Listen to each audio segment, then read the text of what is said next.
Hello and welcome to this 16th session on symmetry in chemistry. At the end of the last session I left you a problem to do with octahedral and tetrahedral complexes. So the information is on the screen there. We had previously looked at representations for atoms in octahedral and tetrahedral positions, worked out their irreducible representations, worked out the symmetry adapted linear combinations. We'd also worked out the IREPS labels for the orbitals on metal atoms, sp and d orbitals in an octahedral and in a tetrahedral environment. And so given all this information about IREPS, the task was to propose molecular orbital diagrams for octahedral and tetrahedral complexes, looking at the similarities and differences and what extra ideas these give us. So you might want to just pause this and think about it if you haven't already, but otherwise I'll go on and give you the answers. So here we see the molecular orbital diagram for an octahedral complex. So you see that the 6 ligands there, we've reduced these to Eg, T1U and A1G IREPS. And so they're on the right hand side there, and on the left hand side we've got the atomic orbitals, T1U being the 3p orbitals, A1G being an s orbital, Eg and the T2G being the 5d orbitals there. And so the electrons that you see in the picture, you see 6 pairs of electrons, and these have come from the 6 ligand lone pairs occupying each of those 6 ligand orbitals on the right. And because those 6 ligand orbitals are lower in energy than the atomic orbitals on the left, we can say that these 6 orbitals there, these 6 pairs of electrons have got some ligand character essentially. And so these are our 6 lowest energy orbitals. And so to a first approximation, those electron pairs are more on the orbitals, they're more on the ligands than they are on the transition metal. And so we consider these ligand orbitals to be closed shell, which means to say that all those orbitals there at that energy level are full. So looking at the metal orbitals there, you notice that the 3d, the Eg and the T2G orbitals are lower in energy than the 4s and the 4p, A1G and the T1U. So we're considering a first row transition element here. So this is slightly surprising when you first meet it, because you see of course that the 4s is filled before the 3d, certainly in the case of potassium and calcium. And we sort of put this down to the penetrating nature of the 4s orbitals, which is to say there is some electron density very, very close to the nucleus there. But as you move across the period, then what we find is that the orbital energies switch over, and so the 3ds are getting occupied before the 4s's. So it's actually slightly mysterious that the 4s's are occupied at all. I think this is due to the fact that because the 3d are more core-like, then the atom can reduce the electron-electron repulsion between the 3d electrons by promoting electrons up into 4s. But in any case, in these transition metal ions, the 4s electron is going to be ionized anyway, and once it's in the ionized form, the 3d are even further below the 4s in energy. So we see a fairly big gap there. And so just to make the point that in our transition metal complexes, those top left orbitals, the A1G and T1U on the metal, they're all going to be vacant. Of course 4p is always going to be vacant in the transition metals of the first row. Curiously, we see that the T2G orbitals, those d electrons on the transition metal, these are not interacting with these ligand sigma bonds, because none of them have a T2G IREP associated with them. So you can see with the horizontal line there, they're unaffected in energy, whereas the Eg, on the other hand, because the Eg orbital overlaps with an Eg combination of the ligand orbitals, we see that there is a bonding interaction, but because the ligand orbitals are closer in energy, the lone pairs from the ligand orbitals effectively drop into that bonding interaction, which is curious because it means that Eg electrons that we associate with the transition metal are actually going to end up in an anti-bonding orbital. So it's something we wouldn't really appreciate normally from an A-level course. And then also we can talk about hybridization. So the orbitals on the transition metal atom, which are the correct symmetry to interact with the ligand orbitals, are the s orbital, the 3p orbitals, and 2 of the 5d orbitals, the Eg orbitals. So that's why it's sometimes considered sp3d2 hybridization. Now on to tetrahedral complexes, and we see the molecular orbital diagram on the screen, And when we've got the 4 now, it's 4 ligands this time, being tetrahedral, the 4 ligand orbitals here having the labels A1 and T2. So we notice there's no parity this time, there's no G or U label because the tetrahedron has got no centre of symmetry, so parity doesn't apply here. And then on the transition metal, so we see the orbitals as before, the 5d orbitals, E plus T2, then we've got the 4s above that of symmetry A1 and the 4p above that of symmetry T2. You notice also there that the gap between E and T2 there is shown with a capital delta. And so this is a spectroscopically interesting gap because you might excite electrons across that gap, d electrons on the metal, so it's quite often referred to, and this capital delta is one of the symbols that's used to describe it. One thing that's interesting in the tetrahedral case is that the 3p orbitals and 3 of the d orbitals have the same symmetry, T2. And we also see this symmetry in the ligands. There's a T2 ligand combination as well. So really, in principle, they should all interact with each other. But in fact, it's slightly simplified on this picture. We see that the T2 there is shown in an interaction with the d electron T2. And up at the top there, the 4p electron T2 is shown as unchanged in energy. That's a bit of an oversimplification really, because really they'll all mix up. But because you see the ligand T2 orbitals, because the ligand orbitals are lower in energy than any of the metal ones, it does mean that the principal interaction will be with the metal d orbitals and a much smaller interaction with the p orbitals, which are much higher up in energy. Now what we see this time around, which is quite interesting, is that this time it's the E pair of orbitals of the d electrons on the transition metal that are the ones that are not interacting with the ligand, while it's the T2 orbitals on the transition metal that are interacting with the ligand. So it's the other way round to what we saw with the octahedral complex. And so interestingly, we could call this SD3 hybridized, as the 4s and the 3d, 3 of the 3d orbitals on the metal, have the correct symmetry to interact with the ligands. But arguably you can have a p contribution to that as well, as I said, with p also having the T2 symmetry. And it's interesting because you see, one thing we find with transition metal complexes that are tetrahedral is there tends to be a much smaller energy gap between the E and T2 orbital energies than you would get in octahedral ligands. And a theoretician called Jeremy Burdett came up with a neat reason for this, I saw in a book, and that is he's suggesting that the gap between E and T2, so this is really looking at the bonding interaction of the d orbitals compared to the non-bonding interaction.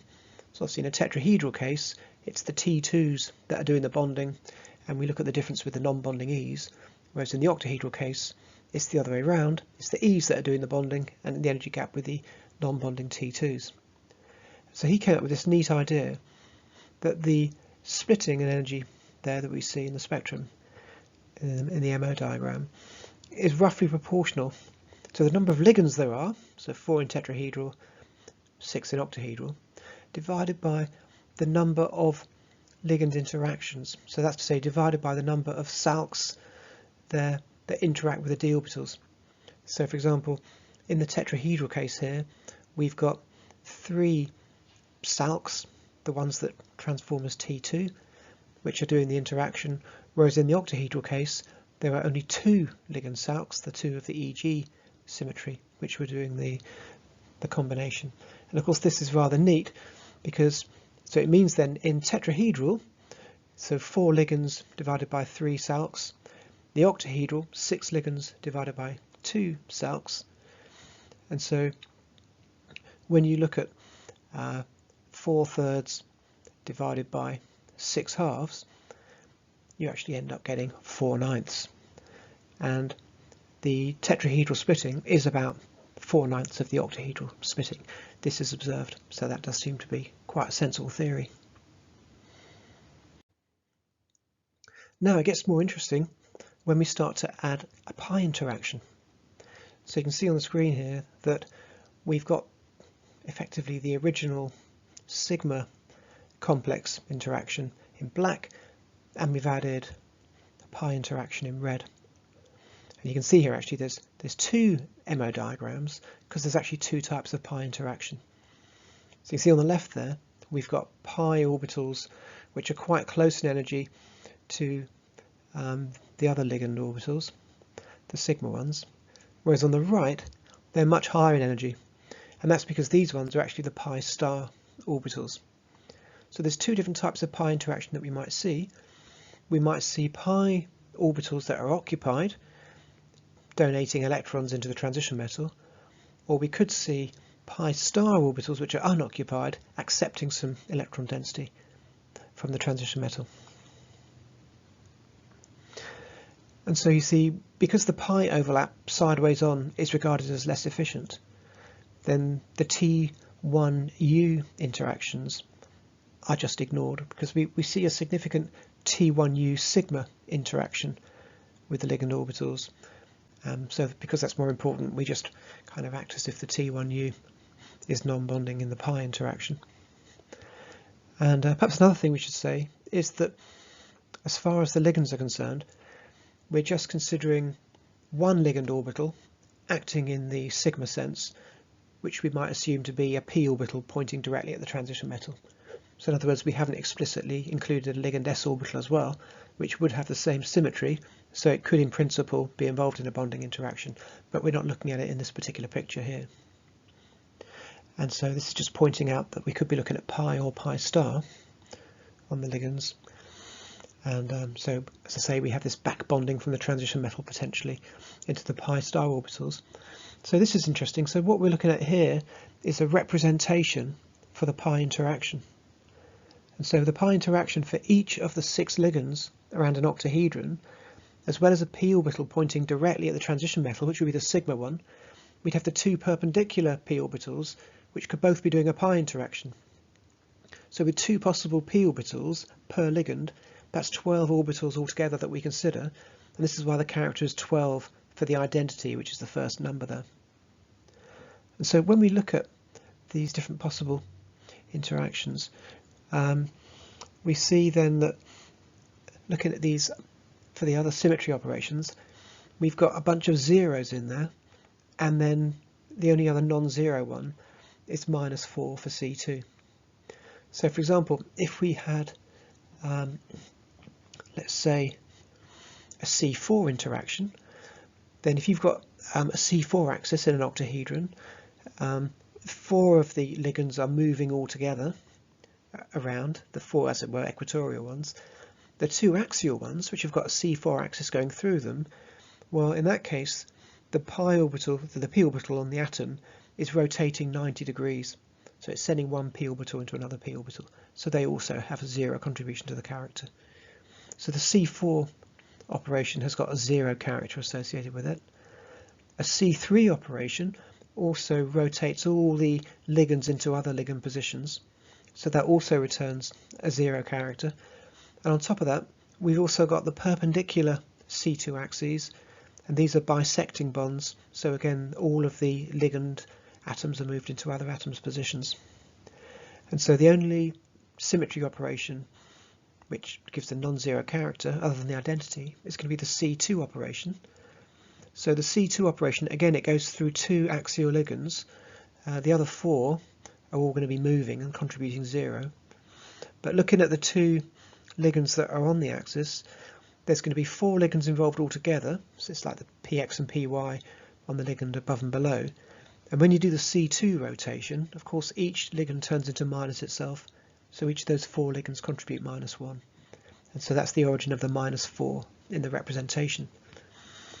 And so you see here that I've only got 5 numbers, and this is because I've not used the full octahedral group. I've actually just used the group of octahedral rotations to make it a bit simpler. And so what happens is when you reduce this down into the irreps, it's just giving you triply degenerate irreps, T1s and T2s. You get 2 T1s, 2 T2s, and then when you introduce the parity label, it's going to be one of each. So we have T1G, T2G, T1U, and T2U. So we've got these 4 possible combinations here. So as I said, the T1U, we just kind of ignore that interaction because we concentrate on the pi interaction with T1U.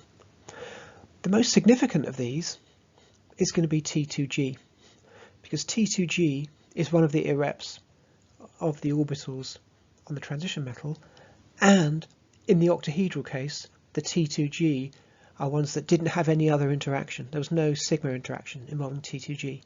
So it's quite significant, this, because then the pi interaction, it does move the T2G orbitals.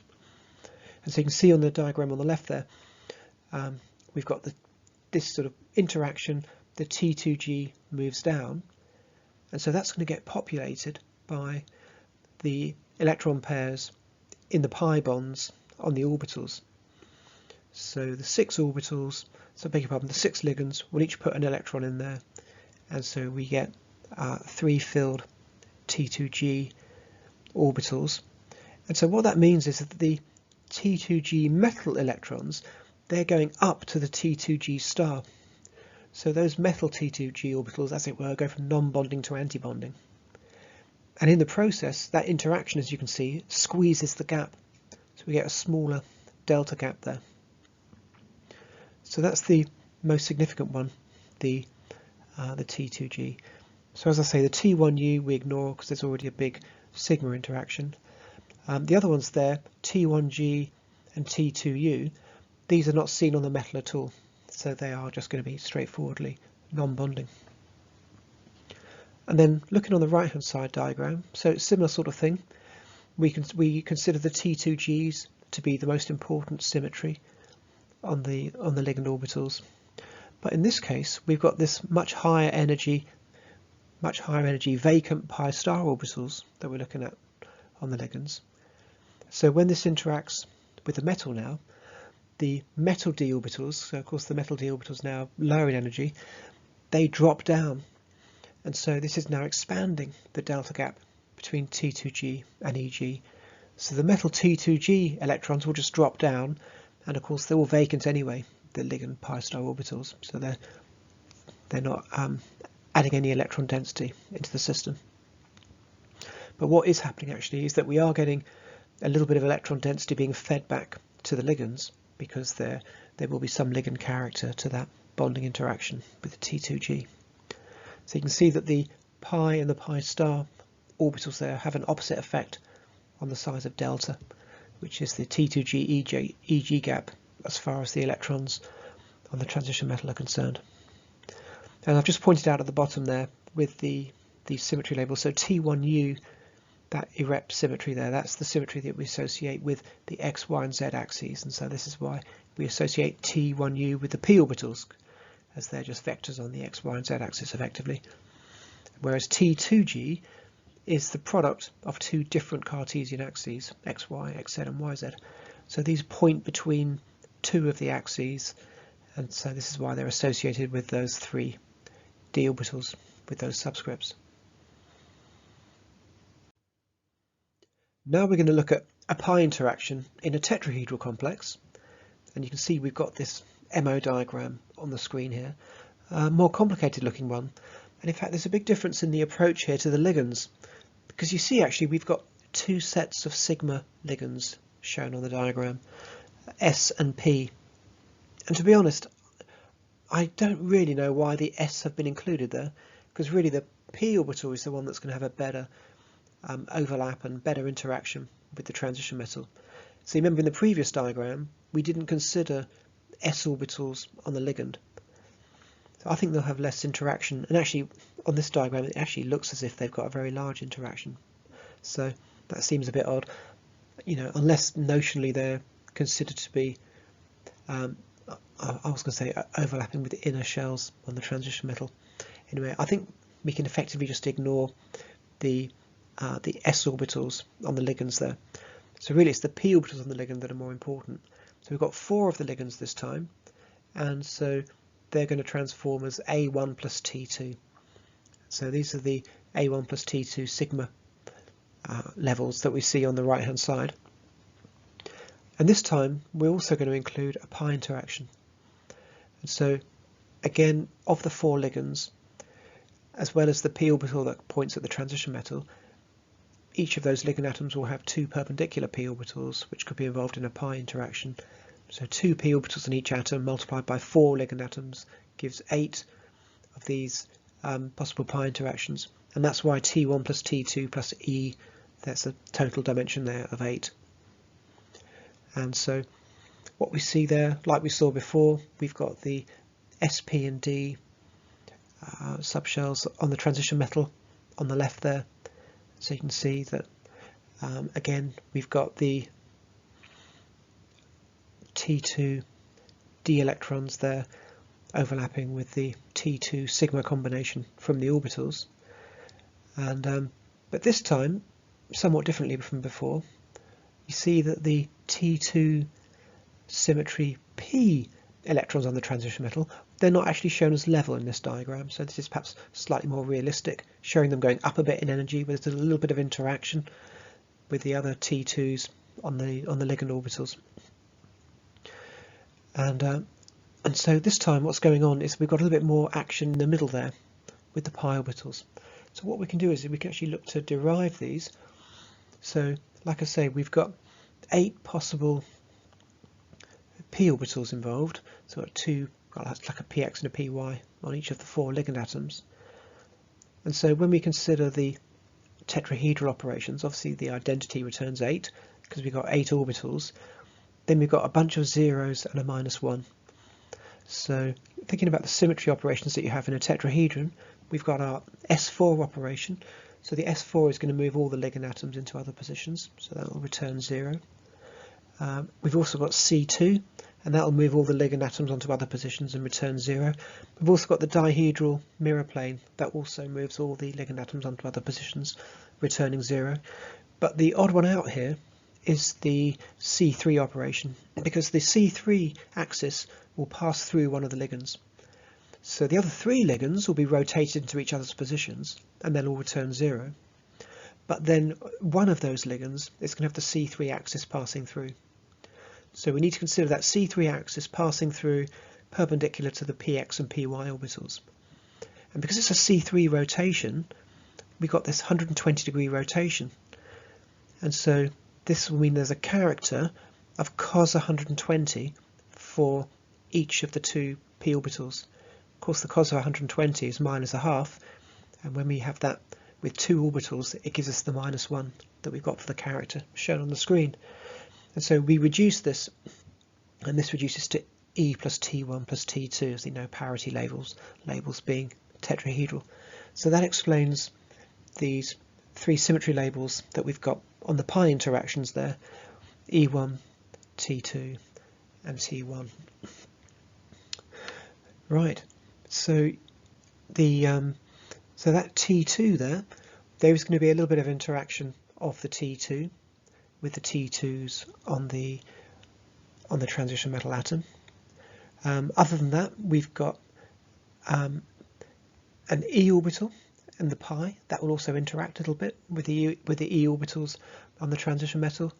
And then in addition to that, we've got this T1 combination from the pi ligands, and we don't see T1 anywhere on the atom. So you can see T1 there has been drawn with a horizontal dotted line to show that it's non-bonding. So we do have this non-bonding combination from the pi arrangement on the ligand atoms, whereas the other ones will actually be involved in a bonding interaction. And so you can see we've got this arrow between an E and T2G levels, and that arrow is labelled with 10dq, and 10dq is another bit of nomenclature that you sometimes see instead of the delta, but they're both representing the same thing.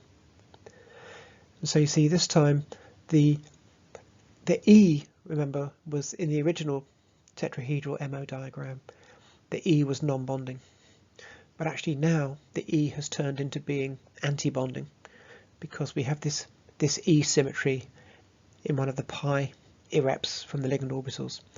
So there'll be a pair of electrons from the pi orbitals on the ligands. They'll be dropping down into this pi bonding orbital, pushing the E on the transition metal up in energy and becoming a pi star orbital.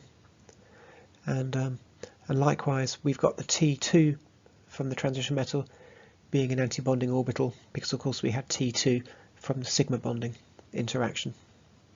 And there's also, of course, a bit of T2 from the pi bonding. So in fact, this 10dq, or this delta gap between E and T2, are actually both between antibonding levels now. And so curiously, what we see then is that the E interaction with the pi orbitals, in pushing that E energy of the d electrons on the transition metal, pushing it up a bit, that will actually serve to decrease the E T2 gap. But actually, curiously, as the T2 from the pi interacts with the T2 on the metal, that will actually push it up a little bit, so that sort of does the opposite effect, expanding the gap. So as I mentioned earlier, we've got these s orbitals in there, but I think we can essentially ignore those. One curious thing about this is that, of course, one of the most famous tetrahedral complexes is the manganate complex. And so it's quite interesting looking at it in this light, because of course the manganate is an incredibly intensely coloured complex, which of course seems a little bit weird in the context of it having technically a D0 electron configuration, because manganese's got a +7 oxidation state. So you think about it in a sort of as a +7 ion, then there'd be no electrons whatsoever. All the S and Ds would have been ionized off the manganese. So it's not an obvious case for a D to D transition. And so you would say that, formally it would be an LMCT, that's to say a ligand to metal charge transfer. And so in fact that is essentially what you would see. So the ligand to metal charge transfer is effectively the HOMO-LUMO transition in this molecular orbital diagram.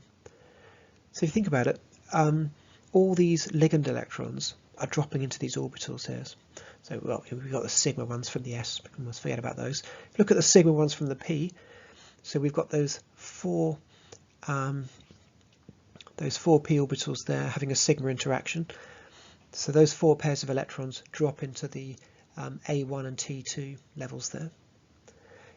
Then we've got all these electrons involved in pi interactions.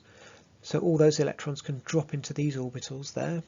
And so that would fill it up to the level of the T1, which is the non-bonding. So those T1 electrons, they are of ligand character. So these would be pi electrons on the ligand. So for example, in the case of manganate, we'd be looking at O2 minus ions. So O2 minus, it's got a full outer shell of electrons. So it's got like a 2pz, as it were, pointing towards the metal. 2px and 2py are also both full of electrons. So they're dropping into these orbitals. And so that T1 in particular is purely of ligand character. There's no interaction with the transition metal. And so what gives you the really intense colour on the manganate is going to be the excitation, I think, of the T1 pi electrons from the ligand oxide atoms. And they're going to go up to the d electrons on the transition metal. So these are the E and the T2 levels. So the E there, that would be the LUMO, I suppose, the lowest unoccupied molecular orbital. And so that would be, that's the HOMO-LUMO. And I think what you'd find is that I think you actually observe excitations up to the E and also up to the T2 above it, contributing towards the very intense colour on the manganate. So of course, the way we think about it as Mn7+, which would be all the orbitals on the left empty, surrounded by 4 oxides.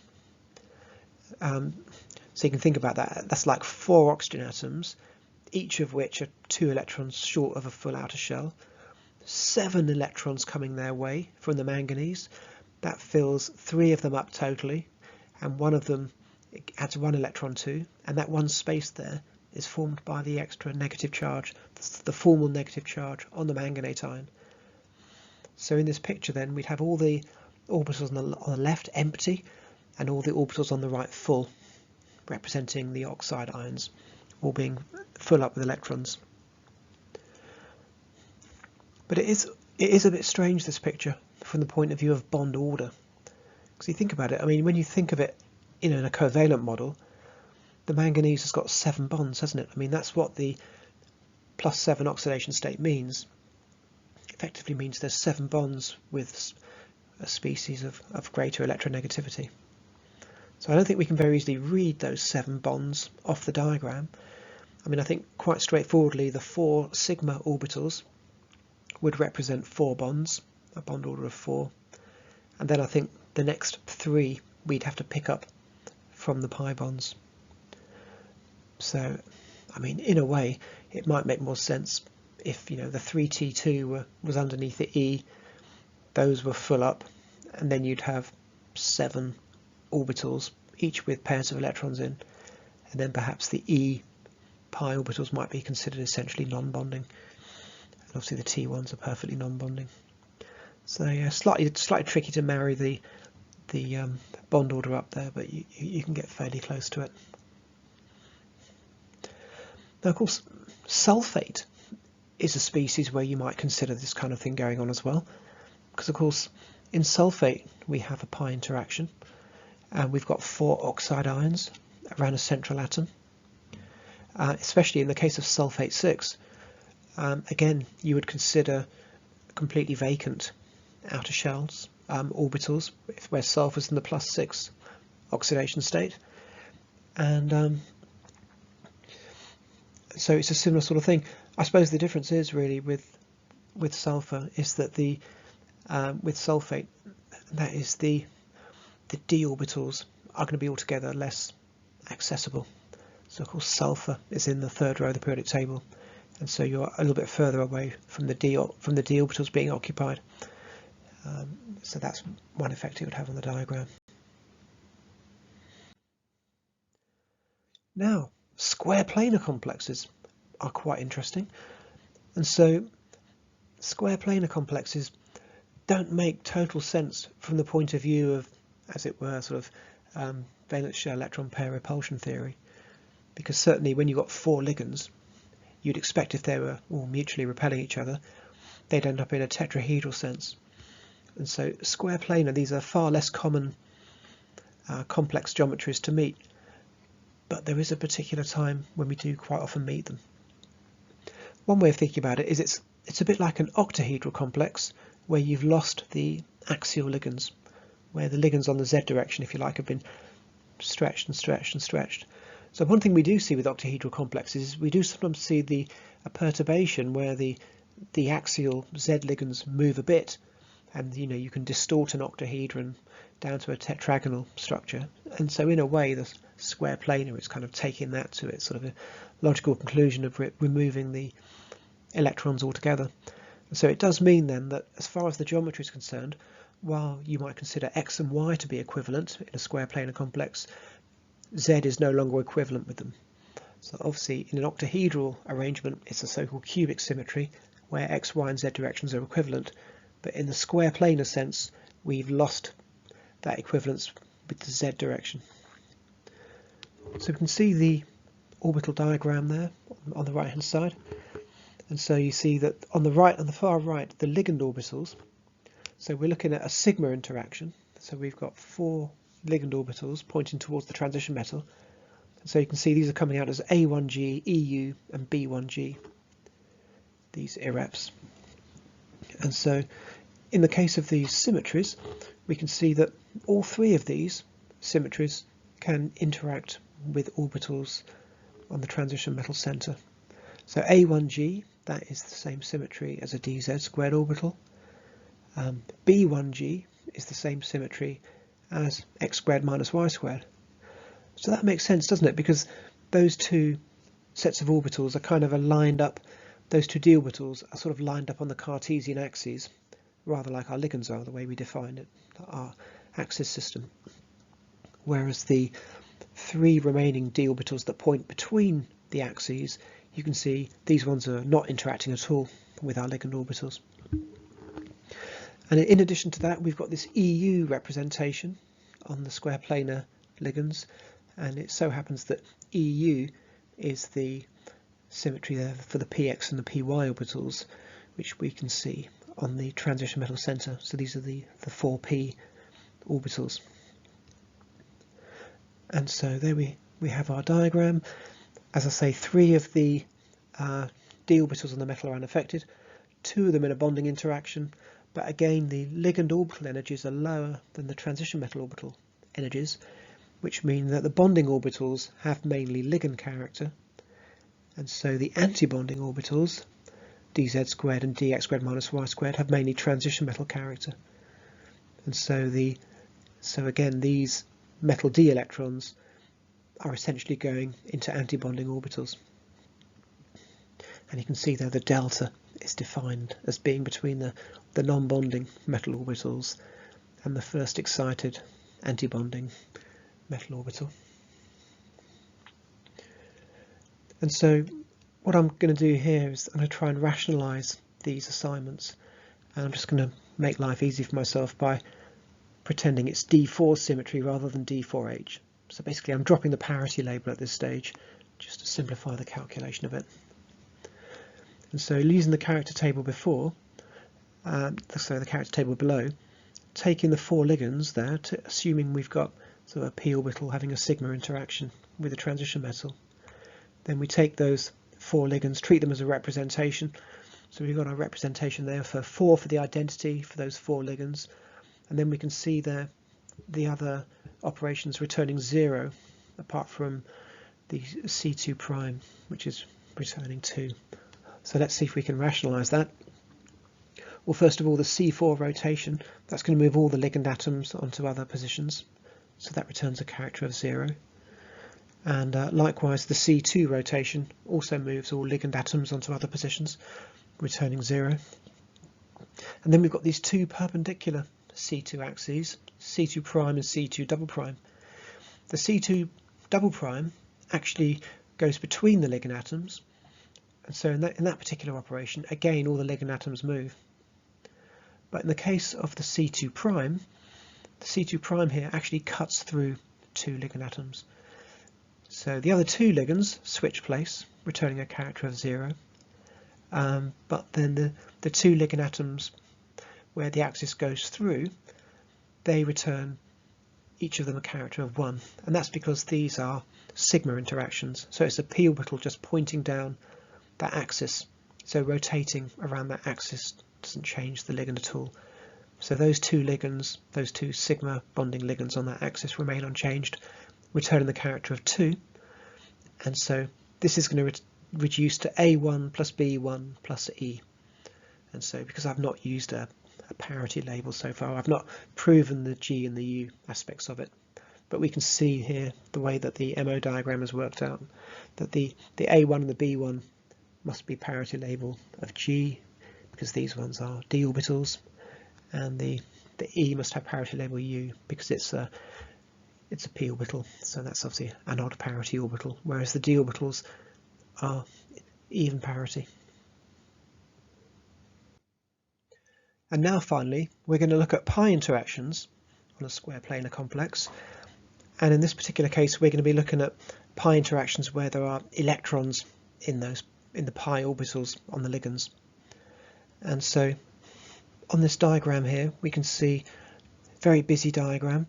So on the bottom right there we can see the 4 sigma irreps there from the ligands, A1G plus B1G plus EU. But above that we've got 8 irreps, or at least we got 8 orbitals from the 8 possible pi interactions. So each ligand atom has got 2 perpendicular p orbitals to the sigma bonding 1, and so those 2 multiplied by 4 ligands gives 8, and you can see we've got A plus B plus E times 2 gives us our dimensionality of 8 there. And in fact, one thing to say is about the electron configuration D8. So actually D8 is where you tend to meet square planar complexes, and so of course you wouldn't expect, as I said before, you would expect 4 ligands to go tetrahedral, and so the fact that they're square planar, which obviously goes against your steric predictions, is because there must be some kind of electronic influence. So as we saw before, just 2 of the d orbitals are interacting in the square plane with square planar ligands, the dx squared minus y squared and the dz squared. The other 3 metal d orbitals, dxy, dxz and dyz, these are pointing between the ligands. And so, but you see those 2 that are pointing at the ligands, of course dz squared, we don't have ligands on the z-axis. So in fact, it's only really dx squared minus y squared, which is pointing directly at the ligands. And that's very significant. So it's a kind of special odd one out orbital. And so that has a very significant, strong bonding interaction with the ligands. So you get a big energy drop there where a pair of ligand electrons will go in, and that sends to a big high level the anti-bonding dx squared minus y squared combination. And that particular orbital will be much higher than the other metal d orbitals in energy. And so that's why we have this special case of a square planar where one of the 5 d orbitals is right up in energy. And so the other 4 will be sort of relatively stabilized because of this. So d8 goes particularly well with square planar because the other 4 relatively stabilized orbitals are all occupied, with a really high energy orbital unoccupied. And so they tend to be d8 complexes where we see this square planar. And so, in fact, looking at the molecular orbital diagram, you can see now that actually all of the transition metal d orbitals are interacting now with the ligands. So before it was only A1G and B1G, but now B2G and EG also appear among the ligand reps with the pi interaction. And not only that, but if you look at higher energy, if you look at the top there where we have the 3 transition metal p orbitals, now of course the EU irrep, they had a sigma interaction with the ligands, but actually the A2U irrep did not have an interaction with the sigma. That's the PZ orbital, but actually A2U does appear among the pi irreps. So now all of the ligands, beg your pardon, all of the orbitals on the transition metal now interact with the ligands, and in fact now it's just 2 of the irreps of the pi combinations which are not interacting. It's the A2G and the B2U, you can see indicated on the MO diagram. Also, it's interesting to count up the electrons, so you can see that those 12 orbitals on the right hand side there, each of those have got a pair of electrons in which are being injected in, and in addition to that, because it's a D8 complex, we've also got another 4 pairs of electrons from the transition metal. And so you can see on the diagram that fills you all the way up there, all the orbitals up, apart from the B1G. So this is the dx squared minus y squared, which is at particularly high energy. And so what we can do, we can try and demonstrate how we get this series of irreps with the pi orbitals. And so actually, again, I've made life a bit simpler for myself because I'm just considering the D4 character table here, so I'm not looking at parity. And so taking the 2 pi interacting p orbitals on each ligand, so that's a total of 8 orbitals, we have this representation. So that first number 8, that's the identity, clearly giving you a character of 8. And then the others are returning 0, apart from one operation, which is giving you -4. And so if you think about it, on square planar, if you have a C4 axis rotating 90 degrees, that moves all the ligands into a different position, so we're giving a character of 0.